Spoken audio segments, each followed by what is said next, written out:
6 महीने से ज़्यादा किसी को निलंबित नहीं रखा जा सकता और हमको लगभग 5 साल पूरे निलंबित रखा गया। जांच अधिकारी ने जांच रिपोर्ट भी दे दी, मेरे पक्ष में दे दी। उस फाइल को 3 साल तक एक अधिकारी AK Ojha head of the department दबाए रखे इस फाइल को। 8 महीने तक मुझे जीवन निर्वाह भत्ता तक नहीं दिया गया कि 3 साल विलम्ब से जो पैसा दिया जाएगा ग्रेजुएटी को, उस पर जो है ब्याज ये है कि हम लोगों को कहीं न्याय की कोई बात नहीं। हमारी मांग ये है कि हमको पैसा दिया जाए, दोषियों को सजा दिया जाए, FIR दर्ज किया जाए। मेरा सामान तक फेंक दिया वहाँ से उठा के घोड़ा अस्पताल जो कैनाल कॉलोनी में रहता है, जबकि हाईकोर्ट इलाहाबाद का आदेश है अगर किसी आदमी की सिंचाई विभाग के लोगों ने ADM भी गया था नील कुमार से, पुलिस वाले आए थे, 20-25 लोग घर में सामान के, जबकि हाईकोर्ट तक का आदेश है इलाहाबाद का कि मतलब है अगर कोई किसी का भुगतान नहीं किया जा रहा है रिटायरमेंट के बाद तो सामान्य दर पर रहने की अनुमति प्रदान कर दी जाएगी। और मतलब ये नहीं कि इसको भाई सामान फेंक कर, हमने FIR के लिए भी दिया था, हम हाईकोर्ट भी गए थे, हाईकोर्ट ने दिखाई कर दी क्योंकि रेमेडी है ना, पहले थाने में जाओ, थाने के पहले फिर पुलिस आयुक्त को लिखो, पुलिस 10-11 लाख रुपया बाकी है ब्याज का। हमारी डिमांड है सरकार से कि इन लोगों को सजा दी जाए, जिन लोगों ने इतने अवधि तक जो है लंबी अवधि तक बिना किसी जांच के सस्पेंड रखा तो उनको जेल भी भेजा जाना चाहिए। SC/ST एक्ट में FIR में सरकारें भी दोषी है भाई, मुख्यमंत्री के यहाँ से तमाम चिट्ठी शासन को भी गई, शासन ने विभाग भेजता रहा है। यहाँ लिखते क्या है अधिकारी, नियमानुसार कार्रवाई की जाए।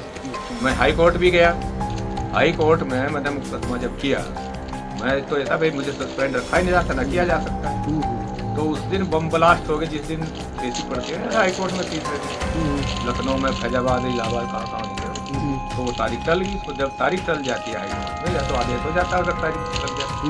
जब उस तारीख भी तो मेरा नाम हरपाल सिंह है, मैं उत्तर प्रदेश सिंचाई विभाग में 12 सितंबर 1979 से मैं भर्ती हुआ था कनिष्ठ लिपिक के पद पर। कनिष्ठ फिर मैं स्टेनो हो गया था 5 जुलाई 1982 में, ठीक है जी।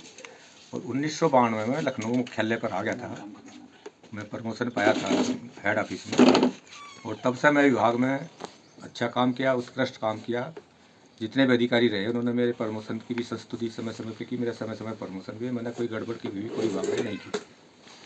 इतना जरूर है कि मैं अनुसूचित जाति का आदमी था।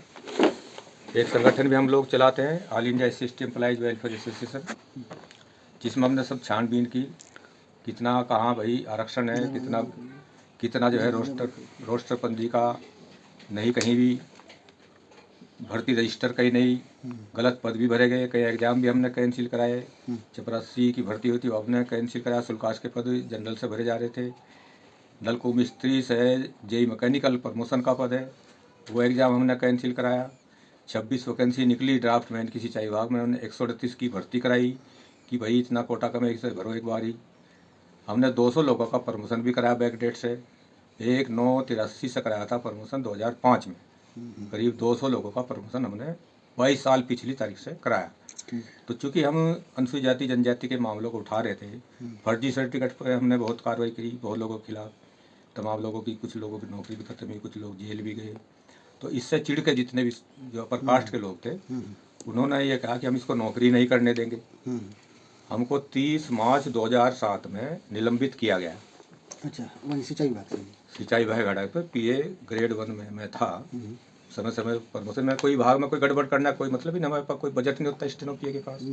चपरासी हो जैसे ऐसे ही स्टेनो PA हो।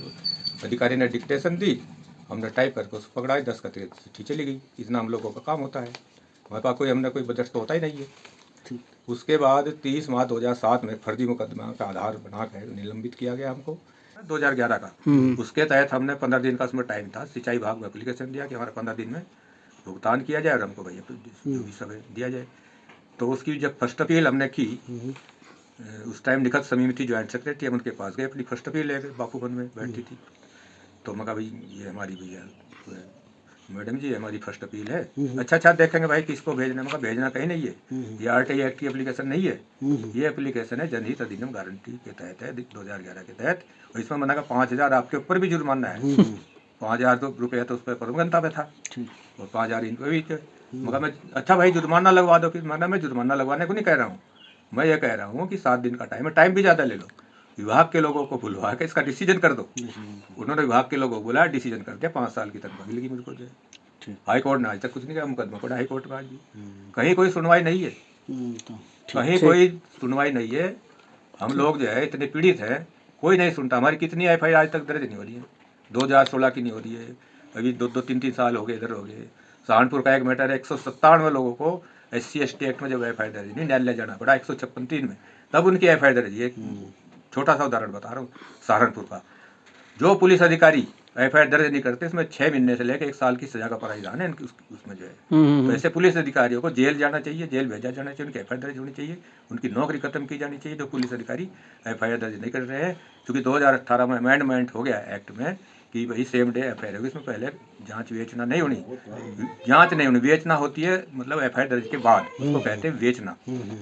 जांच तो होनी ही नहीं, समझ बेचना होती है उसके बाद। ठीक सर। तो इस तरह से जो है उत्पीड़न हो रहा है, न्याय हो सके। तो न्याय की उम्मीद है। देखिए न्याय 11 मार्च में पता चला कि न्याय मिलता है क्या होता है, ऐसी उम्मीद है कि न्याय मिलना चाहिए। Okay sir.